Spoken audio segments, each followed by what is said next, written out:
আমরা পশ্চিমবঙ্গে স্বাস্থ্য ক্ষেত্রে ভারত সরকারের সমস্ত সুযোগ সুবিধাগুলি গ্রহণ করে পশ্চিমবঙ্গে হেলথ সেক্টরে আমরা একটা যুগান্তকারী পরিবর্তন আনার সিদ্ধান্ত নিয়েছি। আপনারা আমাদের কেন্দ্রীয় স্বাস্থ্যমন্ত্রী মহোদয় বললেন যে 15, 16, 17 আমি কেন্দ্রে তখনও স্বাস্থ্যমন্ত্রী ছিলাম, ডেঙ্গুর সংখ্যা পর্যন্ত আমাকে চেয়ে দেওয়া হয়নি, অস্বীকার করা হয়েছে। Central state political government to government relation তো ছিলই না।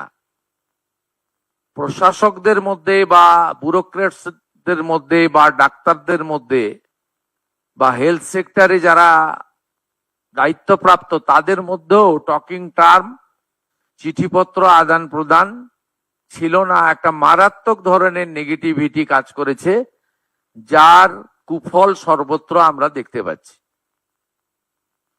আয়ুষ্মান ভারতে ইতিমধ্যে এনরোলমেন্টের কাজ শুরু হয়েছে। আমাদের বিশ্বাস যে জুলাই মাস থেকে আয়ুষ্মান ভারতের কার্ড আমরা দিতে পারবো এবং তার বেনিফিট গোটা ভারতবর্ষে আয়ুষ্মান ভারত কার্ড হোল্ডাররা পাবেন। আমরা আশা করছি যে স্বাস্থ্যসাথীর কার্ডের সঙ্গে যুক্ত এমন 6 কোটিরও বেশি আমরা যারা কার্ড হোল্ডার তাদেরকে আয়ুষ্মান ভারতে এক্ষুনি নিয়ে যেতে পারবো। পরে পরে এই সংখ্যা আরো বৃদ্ধি পাবে এবং যারা নতুন করে আয়ুষ্মান ভারতে যুক্ত হতে চান, স্বাস্থ্যসাথীতে যুক্ত হননি, তাদের ক্ষেত্রেও অপরচুনিটি থাকছে। আমরা জুন মাসের প্রথম সপ্তাহের মধ্যে আয়ুষ্মান আরোগ্য মন্দিরের এগ্রিমেন্ট দিল্লিতে করার সিদ্ধান্ত নিয়েছি।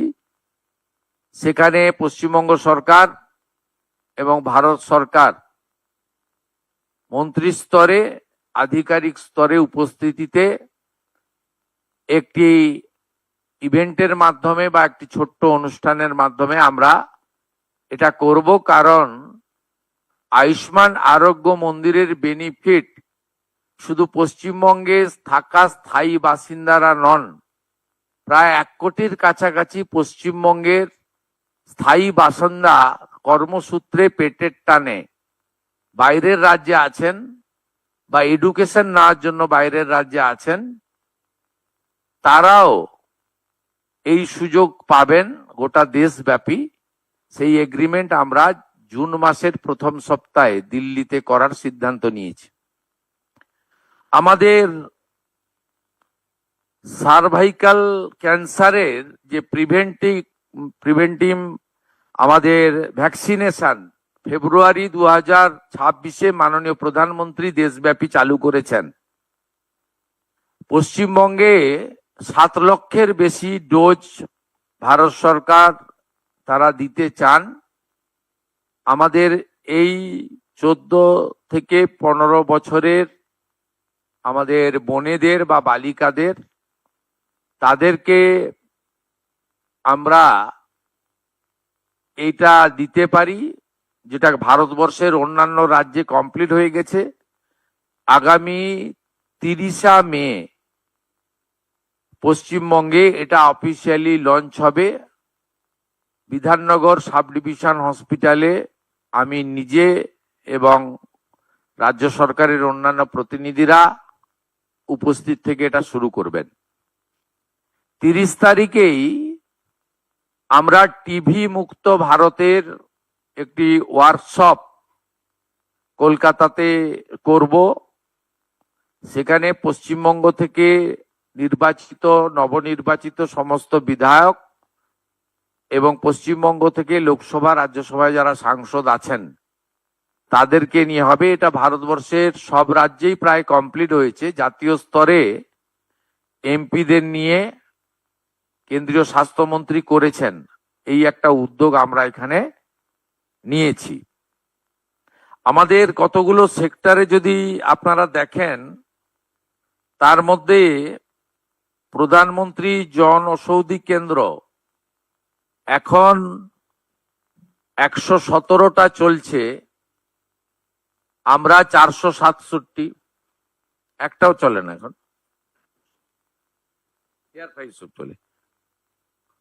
হ্যাঁ, আমরা প্রধানমন্ত্রী জনঔষধি কেন্দ্র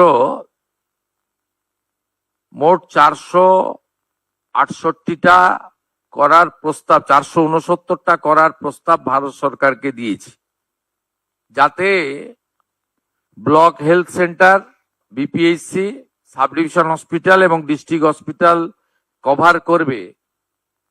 একজনের পরিবারে যদি মাসে ডায়াবেটিস থেকে হাইপার টেনশন থেকে শুরু করে ধরুন 2000 টাকার ওষুধ লাগে, এই 469টি সরকার নিয়ন্ত্রিত প্রধানমন্ত্রী জনঔষধি যোজনার সেন্টার চালু হলে এটা ধরে নিতে পারেন অ্যাপ্রক্স 200 টাকায় পৌঁছে যাবে, অন্তত 10 গুণ বেনিফিট পাবেন। এর সাথে অমৃত প্রকল্পে 50 থেকে 80% ছাড়ে ওষুধ, দুরারোগ্য ব্যাধির ওষুধ বিতরণ কেন্দ্র আমরা 70%, 80% পর্যন্ত ফ্রি থাকবে। বিভিন্ন বিষয়ে ভিডিও পেতে চ্যানেল হিন্দুস্তানের ইউটিউব চ্যানেল সাবস্ক্রাইব করুন www.youtube.com/channelhindustan।